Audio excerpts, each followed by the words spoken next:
Bismillahirrahmanirrahim. Assalamualaikum warahmatullahi wabarakatuh. Alhamdulillahirabbil wabihi nasta'in wa ala umurid dunya waddin. Wassalatu wassalamu ala asyrafil anbiya'i wal mursalin wa ala alihi wa sahbihi ajma'in. Amma ba'du. Yang saya hormati kepada Ibu Dr. Hajah Ratu Sintiah MAG dan Bapak Asep Gustiana MAG. Di sini saya akan mempresentasikan materi yang berjudul motivasi belajar. Pengertian motivasi secara etimologis yaitu kata motivasi berasal dari kata motif yang berarti dorongan, kehendak, alasan, atau kemauan. Motivasi merupakan tenaga atau forces yang membangkitkan dan mengarahkan individu. Menurut para ahli, yang pertama itu menurut Greenberg dan Baron mendefinisikan motivasi sebagai serangkaian proses yang menggerakkan, mengarahkan, dan mempertahankan perilaku individu untuk mencapai beberapa tujuan. Menurut teori, motivasi merupakan keinginan yang terdapat pada seorang individu untuk melakukan tindakan-tindakan. Selanjutnya, pengertian motivasi belajar. Motivasi belajar menurut M. Daliono ialah daya penggerak atau pendorong untuk melakukan suatu pekerjaan yang bisa berasal dari dalam diri juga dari luar. Winkel mendefinisikan motivasi belajar adalah segala usaha di dalam diri sendiri yang menimbulkan kegiatan belajar dan menjamin kelangsungan dalam kegiatan belajar serta memberi arah pada kegiatan-kegiatan belajar sehingga tujuan belajar tercapai. Motivasi belajar merupakan faktor psikis yang bersifat non-intelektual dan berperan dalam menumbuhkan semangat belajar untuk individu. Selanjutnya, komponen motivasi belajar yang pertama itu kebutuhan. Yang pertama, menurut Maslow, kebutuhan fisiologis, kebutuhan perasaan aman, kebutuhan sosial, kebutuhan harga diri, dan kebutuhan aktualisasi diri.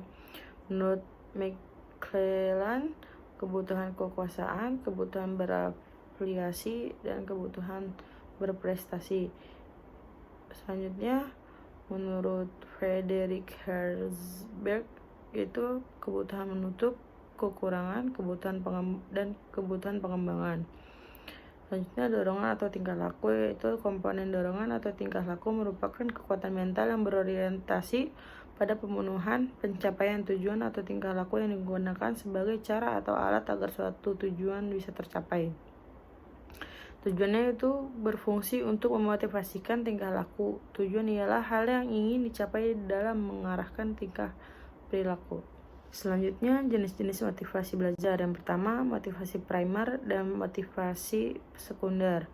Motivasi primer apabila dilatar belakangi oleh proses fisiokemis di dalam tubuh.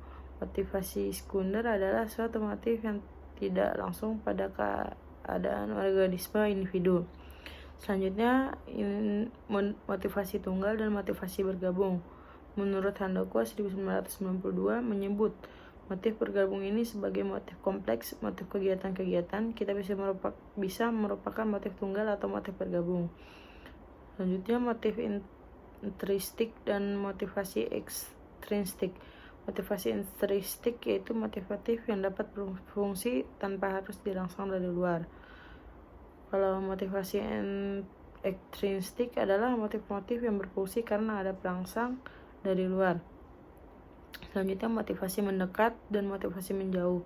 Suatu motif disebut motif mendekat bila reaksi terhadap stimulus yang datang bersifat mendekati stimulus, sedangkan motif menjauh terjadi bila respon terhadap stimulus yang datang sifatnya menghindari stimulus atau menjauhi stimulus yang datang. Dan terakhir yaitu fungsi motivasi belajar untuk mendorong manusia untuk berbuat, menentukan arah perbuatan dan menyeleksi perbuatan. Mungkin itu saja yang dapat saya sampaikan, kurang lebihnya mohon maaf. Wassalamualaikum warahmatullahi wabarakatuh.